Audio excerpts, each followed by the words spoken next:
Marathi steno dictation 120 शब्द प्रति minute 5 second.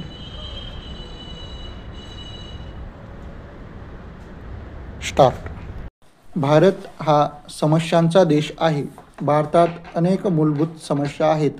दारिद्र्य, लोकसंख्या वाढ, महागाई आणि बेकारी या अनेक समस्यांपैकी बेकारी ही एक महाभयानक समस्या असून तिने सध्या रौद्र स्वरूप धारण केले आहे.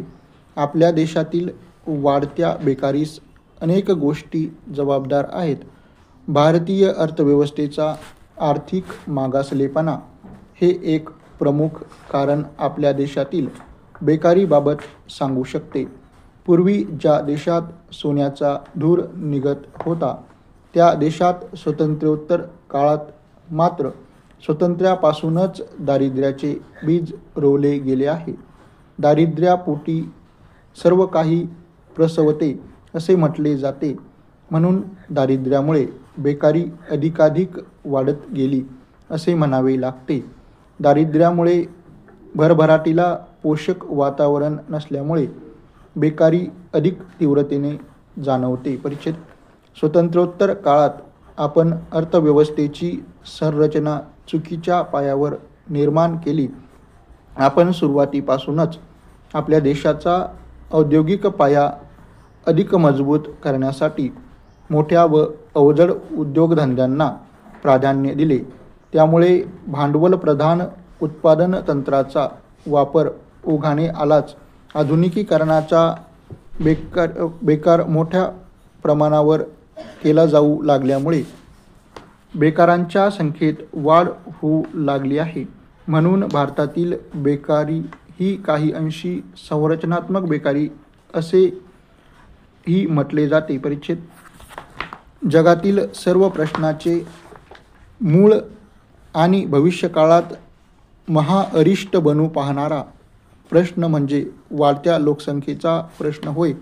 आपल्या देशात लोकसंख्येची वाढ होत असून तिचा प्रस्फोट होत आहे.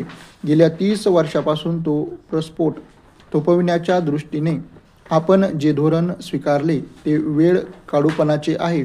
त्यामुळे लोकसंख्या वाढ अधिक प्रकर्षाने जाणवू लागली आहे. त्याचप्रमाणे स्वातंत्र्योत्तर काळात आपण अनेक गोष्टीत फेरबदल घडवून आणलेत, परंतु शिक्षणविषयक धोरणात मात्र पुनर्रचना केली नाही. त्यामुळे सुशिक्षितांची बेकारी अधिक प्रकर्षाने दिसू लागली आहे. आज देशातील तरुण आणि सुशिक्षितांमधील बेकारी अधिक प्रमाणात वाढत आहे. सुशिक्षितांमधील बेकारी ही अधिक स्फोटक वातावरण निर्माण करते. आजच्या सुशिक्षित तरुणांना शारीरिक कष्ट करण्याची सवय नाही आणि ग्रामीण विभागात जाऊन कुठल्याही प्रकारचे कार्य करण्याची त्यांना मनाची तयारी नाही. त्यामुळे सुशिक्षित बेकारांना रोजगार उपलब्ध करून त्यांची समस्या दूर करणे हा एक जटिल प्रश्न आहे. तरुण सुशिक्षित वर्ग असंतुष्ट राहिला तर तो राष्ट्रीय शांततेला आणि सुव्यवस्थेला धोका निर्माण करू शकतो. परिच्छेद. यावरून आपल्या असे लक्षात येईल की आपल्या देशात असलेल्या बेकारीमुळे राष्ट्रात सामाजिक अस्थैर्य, असंतुष्ट वातावरण दिसत आहे. वाढत्या बेकारीमुळे आर्थिक प्रगतीला खीळ बसून विकास मंदावला आहे. म्हणून बेकारी दूर करण्यासाठी रोजगारविषयक धोरणांची पुनर्रचना करणे आजही प्रमुख गरज ठरत आहे.